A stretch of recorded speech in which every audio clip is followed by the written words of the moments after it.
gweitha llwyddiant cymharol Ghana i ddatblygu'n economaidd, mae yna anghyfartaledd mawr o fewn y wlad, gyda'r gogledd gwledig yn parhau yn dlawd y tu hwnt.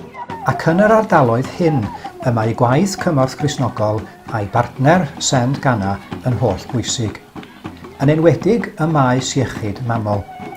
Mae'r gyfradd o famau Ghana sy'n marw yn ystod genedigaeth rhyw 50 gwaith yn waeth na'r gyfradd yng Nghymru. Aeth y parchedig Judith Morris a phennaeth cymorth Cristnogol yng Nghymru Hugh Thomas draw i weld un o brosiectau'r mudiad yn Ghana a chael croeso gan bennaeth cymorth Cristnogol yno, Joyce a Siwn.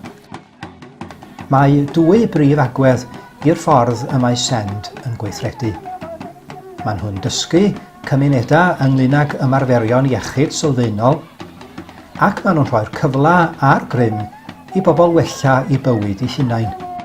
Cawn enghraifft o'r gwaith addysgu ym mhentref Cansiegw. Y cam cyntaf ydy siarad efo pennaeth y pentref a sicrhau i gydweithrediad. Yna mae cerddorion a dawnswyr y pentref yn perfformio mwyn galw'r pentrefwyr ynghyd i gyfarfod cyhoeddus.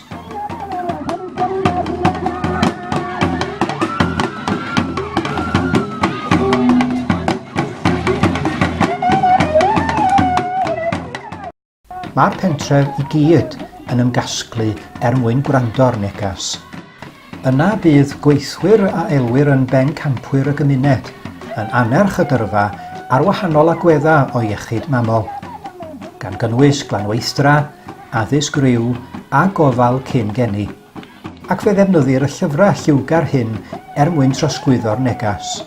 Dyma Nasam ag Azara, pencampwyr y gymuned, yn sôn ychydig am ei gwaith. Okay, we are here for the meeting, and we are here to sensitize people about maternal health, how to help our women when they are having a pregnancy, and how we can help them to deliver, self-delivery without any distance.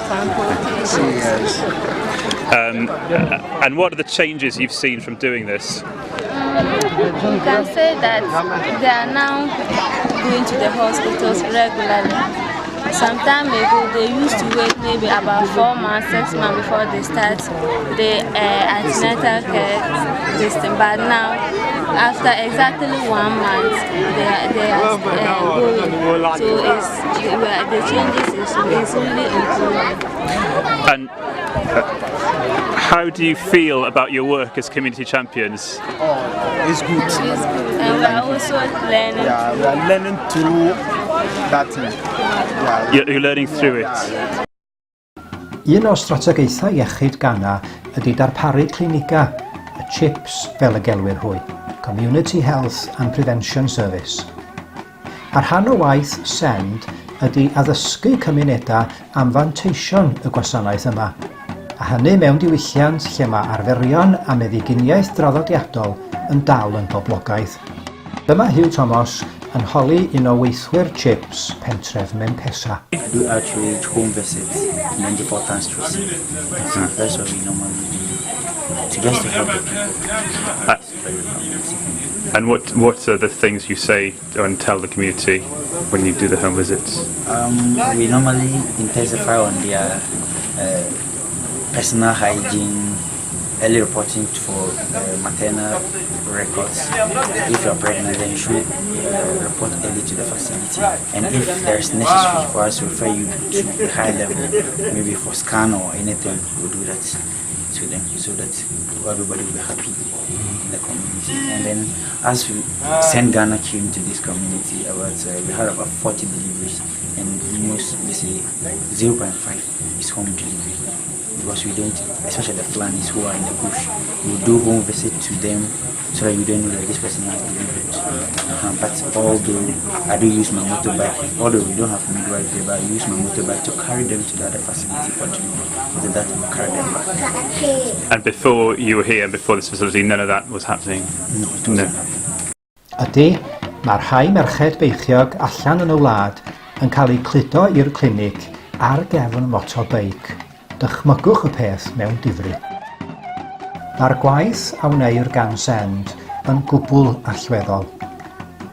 Os ydym ni am weld nifer y marwolaethau yn disgyn, bydd parhad ei gwaith yn holl bwysig. Wedi i bawb gael ei dweud, a'r penderfyniadau wedi i cytuno, daw pob cyfarfod cymunedol i ben efo dawns a chan arall.